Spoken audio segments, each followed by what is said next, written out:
when we recorded this, the new Jordan 11s came out today. Did you try getting them? I have them already.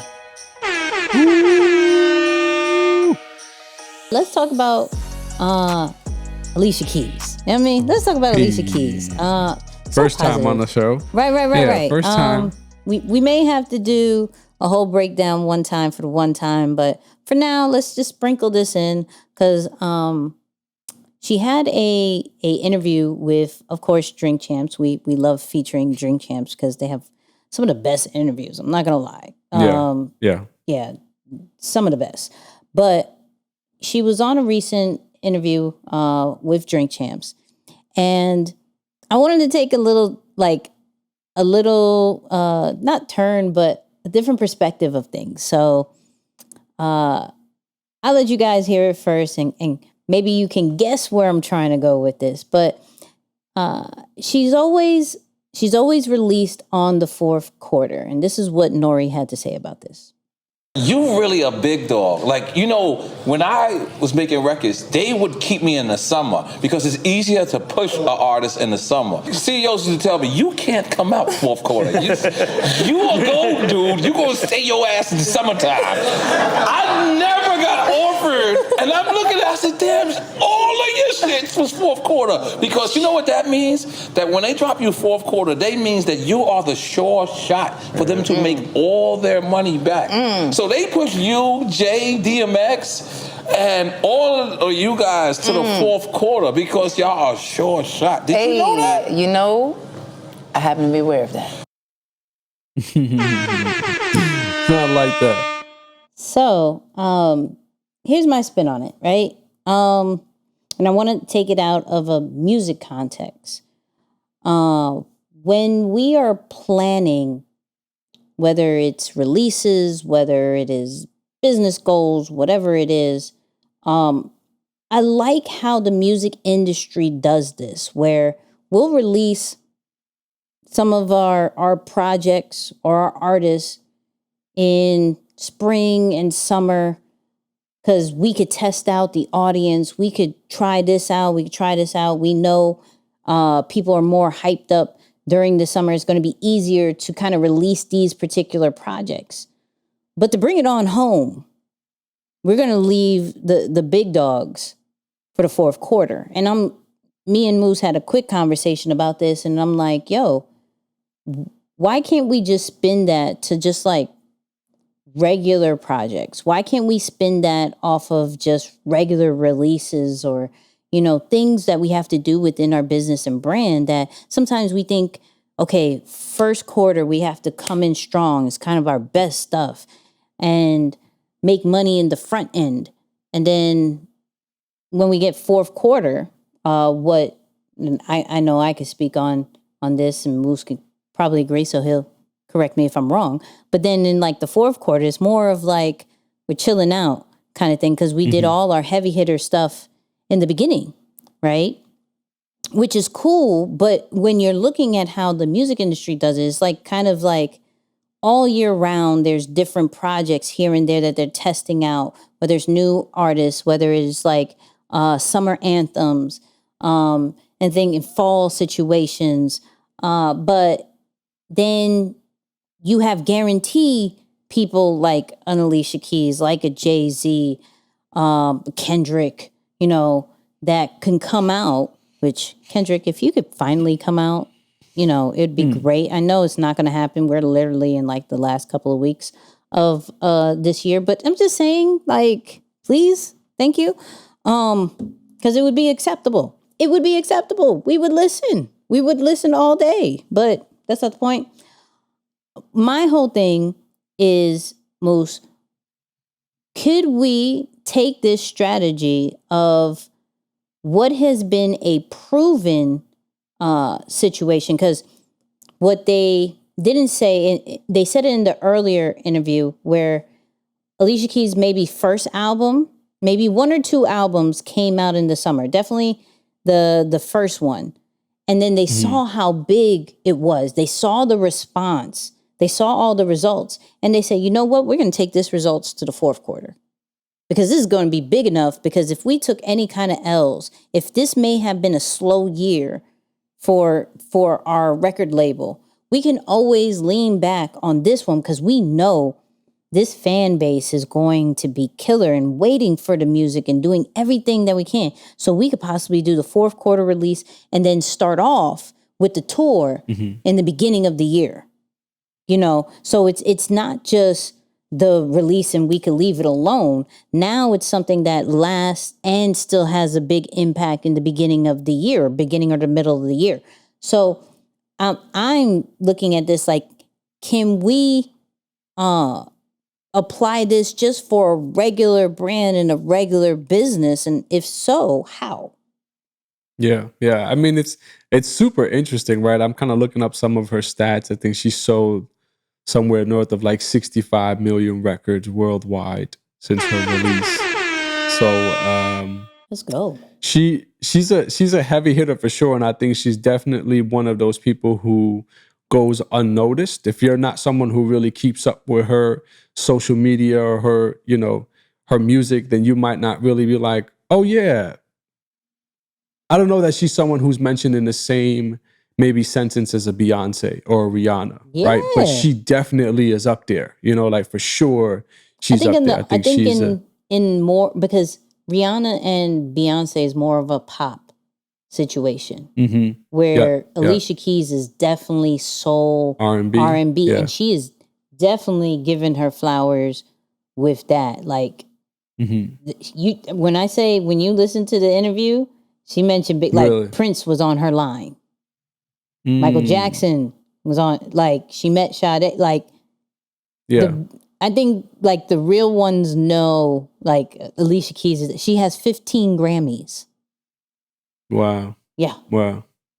Yeah, I still remember the verses she did with against John Legend. Yeah. And that was a dope experience. No, but I mean, so here's my take on it. I think to some extent, the way businesses can do it, you got to be mindful because it can be easily confused with the whole Black Friday holiday season type stuff, right? Because I think to some extent, you know, people can think that. The main difference is, though, are you willing? There's no sale. Right. There's no sale, and it's a new product. It's not something, oh, you know, we had this out all year, and so we're going to give you, you know, 50, 60% off of it on as an opportunity to purchase. No, it's got to be new. Right. So I think that's a really cool thing, and probably a way to stand out, you know, like as we look for ways to do things differently and we say, hey, the best way to break out from a crowd is to be innovative and go against the grain. That could be something that I think brands and businesses can take advantage of and say, all right, are we willing to go against the grain and drop our best stuff during the holidays and find the people, you know, who are willing to maybe invest or be into what we have to offer, despite of all the craziness that's happening? I think it makes sense. The part of it that, like, intuitively though, I think just following Alicia Keys, because I do like watch her stuff from time to time, I think she's the type of creator who also is very like intuition led, you know, and she kind of like really just wants to be in tune and aligned, and she's like, all right, like I'm gonna take my time with certain things, and then she trusts that it's gonna come out at a certain time or in a certain way, and it just so happens to be the end of the year. Maybe that could be it too, but I'm not mad at it. I do think that the fact that we can change it up and go against the grain instead of blasting out for the first quarter or the top of the year, depending on, you know, what industry you're in, to mix it up and save some things for the end. It's not a bad idea. Yeah. That one just hit me different because I'm just like, yo, that is fire. Like, so even like, okay, this is inside a really quick meeting with Nicky and Moose. Okay, real quick. Even with like extreme execution, right? Yeah. To like start it off, but then like slow it down on like the third quarter to then boom, here it is, the fourth quarter kind of thing. Or kind of like, what did you call it? Add something new under the extreme execution like umbrella that they're like, yo, we already know what this did. Okay, here we go. And we'll probably go more into it in the after show. But, you know, I'm just, that had my just turning, my wheels turning on that. Like, yo, there's so many things that we leave in the very beginning where it could actually be, it comes out on the fourth quarter. And I think what we instantly think is, okay, people are worried about gifts and, you know, they're not spending on them or whatever. They're spending on their family. It's Christmas, Hanukkah, all that great stuff. Like, fourth quarter may not be good. The only way is Black Friday because that gives deals. And even though it may hurt our margins a bit, we know we could at least get something if we do it to the masses. But it's more like, nah, you don't have to do it that way. It can blast off on fourth quarter and then trail into the next with the continuation. Because like I said, you have the album and then you have the tour. Yeah. So what is the two parts? It's pretty cool. Yeah. And I'm even noticing like there's a brand that Nas is associated with. It's like a Queens brand. They do like premium luxury clothing type stuff, streetwear nonetheless, but you know, they have a nice variety of clothes. I think it's called like May. I don't know. I'm not even gonna try. I'm pretty bad with names with that, but it's a pretty cool brand. But I noticed that they release, it feels like every 3 or 4 weeks. Okay. So coming into like the holiday season or the last couple of months, I've seen like 2 or 3 fall releases from them so far, and it's new things.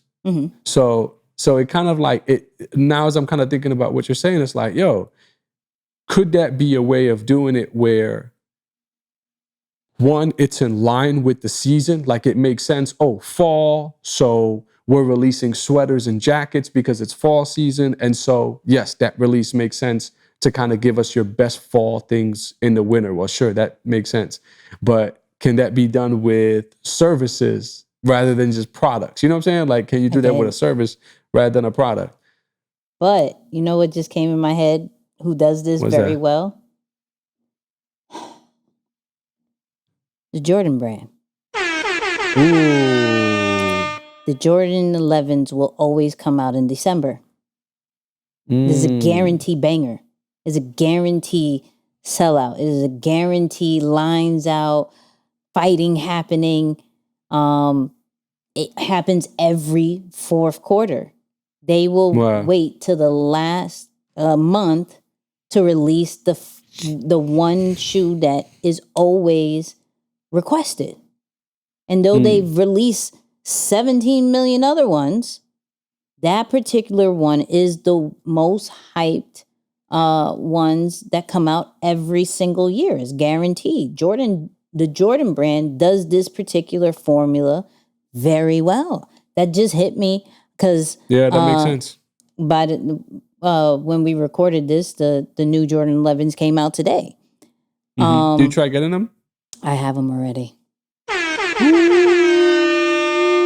So, yeah. Oh man, that's good. Had the early. That's good. Shout out to Sneaker App that actually worked for me on the early release.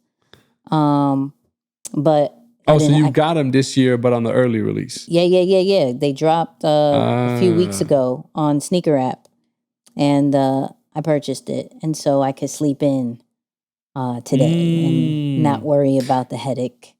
Because I saw that a lot of people. gosh dang red eye. Oh yeah, I'm sorry. That gosh dang red eye. No. So wait, no, we're not going to talk about this now. Okay. All right. Back to the podcast. I was about to be like, wait, tell me about this early release stuff. Wait, huh? Yeah. I know this. So the reason, I'll go a little into it. The reason why I know when there are some early releases, if anybody ever looks at my phone, right? I have over 1,000 notifications a day. And some of it is sneaker related tweets. And so when anything really major happens with the Jordan brand, I am definitely notified. Quick, fast, in a hurry. Same way I got my PlayStation 5 that some people still don't have. So yeah, like, you know, notifications come in handy sometimes. Sometimes. Makes sense. Makes sense. There you have it, y'all. There it is. Flood your notifications. You may get something.